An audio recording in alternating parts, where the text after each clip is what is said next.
Welcome back to Ways to Wellness. Today, we're talking about something I know so many women are confused by. Why the workouts that used to work suddenly don't.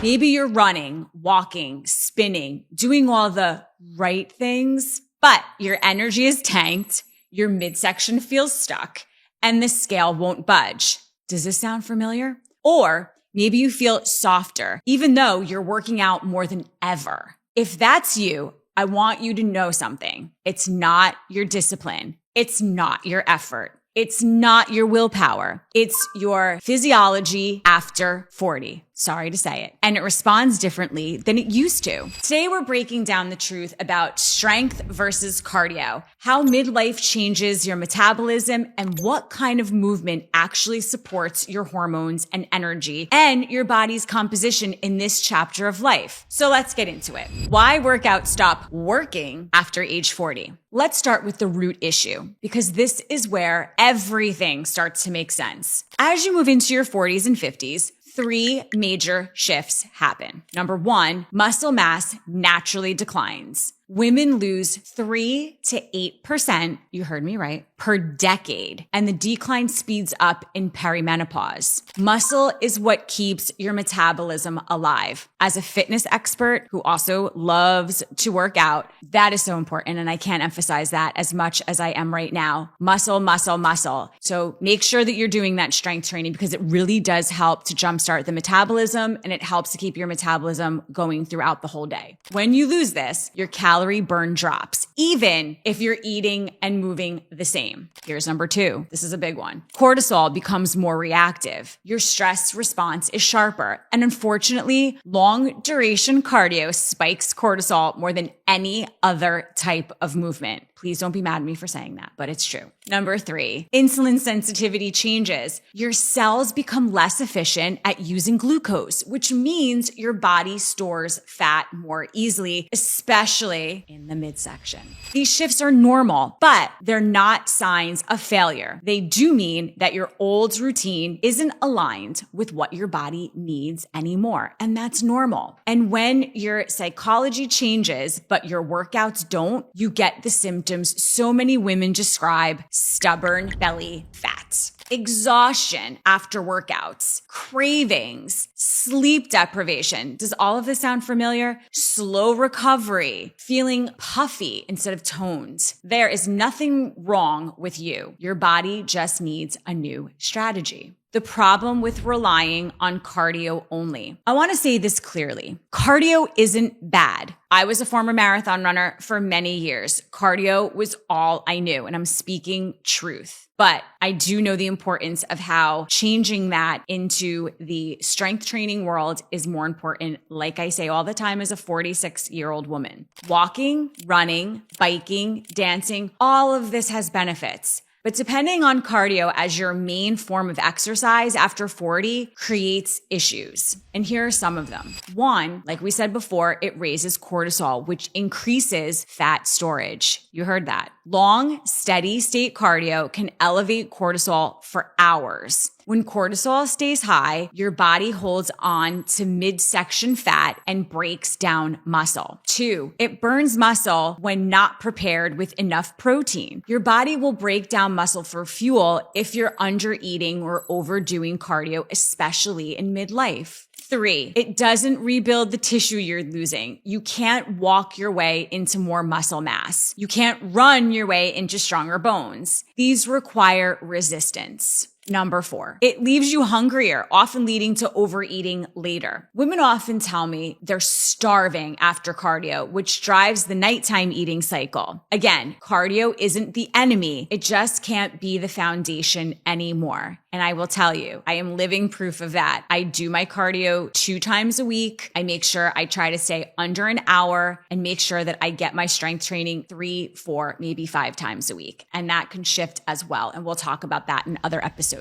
Why strength training becomes essential after 40. This is where everything shifts. Strength training isn't about getting bulky. Ladies, we will not bulk. It's about building back the tissue that keeps your metabolism, hormones, and energy stable. Here's what strength training actually does. Number one, it increases muscle mass, which increases metabolism. Muscle is metabolically active. Muscle is more calories, burned at rest, easier fat loss. Can't get any simpler than that. So again, more muscle, more calories burned at rest, easier fat loss. Number two, it improves insulin sensitivity. Your muscles act like sponges for glucose. And remember, glucose is sugar. The more muscle you have, the better your body handles carbs. This will reduce cravings, crashes, and that midsection fat. It stabilizes cortisol, which is number three. Unlike long cardio, strength training grounds your nervous system. It helps your body feel safe, not stressed. Number four, it protects your bones. We need that, ladies, as we age because osteoporosis and bone loss is a real thing. Estrogen declines, accelerating this bone loss. Strength training slows this dramatically. This is health span, not aesthetics. Number five, it improves confidence, posture, and daily energy. Women tell me their mood lifts, their clothes fit better, and they feel stronger in every part of life. Personally, I feel the same way. Strength is internal and external. Most women don't need to work out more. They need to work out differently. Remember, more isn't better. Better is better. This is what an effective routine looks like after 40. Let's put this into simple, doable steps. Here's what a balanced midlife movement routine looks like. Strength train 2 to 3 times per week. Focus on simple compound movements. These are some of my favorites. Squats, lunges, rows, deadlifts, presses. And ladies, you can do all of these. You don't need fancy workouts. You need consistent strength. And if you're unsure about how to do these movements, this is where you would want to hire a personal trainer to help you do this safe and effectively. I work with people all the time with this. Number two, walking daily. We're given that naturally. And walking daily is important for glucose and stress regulation. 10 to 20 minutes after meals is incredibly effective for energy, digestion, and fat loss. So if you have a dog, that's actually a good thing to be doing is take that dog for a walk every, few seconds. Not few seconds, but take your dog for a walk. And when you do, make sure you take that timer and you're out there for 10 minutes. It's not just good for you. It's good for your pet too. So it's a 2-for-1. Cardio, but strategically. Use it for mood, heart health, or enjoyment. As a former marathon runner, I can't emphasize enough how much running gives me that endorphin rush of enjoyment. And it's literally a brain clarity thing for me. I love it all the time. When I do that run, my brain is clear, my mind is focused, my endorphins are rushing, and I feel incredible. Not as the primary fat loss tool. For 20 to 30 minute sessions per week is more than enough. Number 4, actually eating enough protein. Ladies, we are not eating enough protein. We're actually under eating our protein. I always say, let's maybe try to aim for over 100 grams, at least get to that 100 mark. This is non-negotiable. Most women undereat protein by a landslide. Aim for 30 grams at breakfast, 20 to 35 at lunch, 20 to 35 at dinner. Protein plus strength equals midlife metabolism support. Remember that. Protein, strength, midlife metabolism support.